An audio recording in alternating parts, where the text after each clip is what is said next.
Ayan po. So ito pangalawang video ko po ay part 2 po ito. Ito ituloy-tuloy po ang pag-rescue po ng bumbero dito at ang mga tao para mapatay po yung apoy sa kagubatan na tabing ilog po yan, pero halos tuyo na po yung ilog gawa ng tuyong-tuyo na nga po.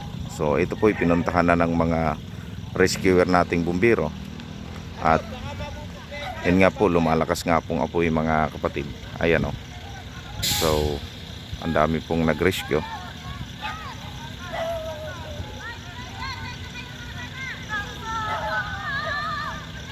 Ayan, so papatay na ngayon. Ayan, binubumba na ngayon ng bumbero. Binubumba na ng tubig upang mapula itong apoy. Ayan, patay. Ayan, thank you Lord. Salamat sa bumbero na pumapatay po ng apoy sa kabila. At sa kabilang lugar, humihina na rin po yung apoy doon sa kabila. Ayan, thank you Lord.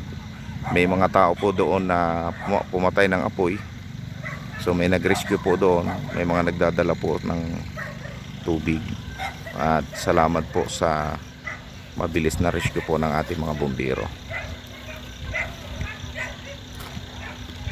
Ayan, okay. Ayun, humina na po yung apoy. Thank you Lord. Pero yun doon sa likod, meron pa malakas pang apoy.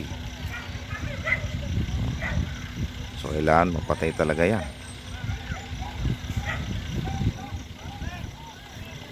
Ayan, so mga kapatid, ayan, kasalukuyan pong pinapatay. Okay, kasi hindi madaling mapatay yan sa magitan ng pinupukpok lang nila yung pinupukpok lang po nila, pero hindi po madaling pukpukin yan. Okay.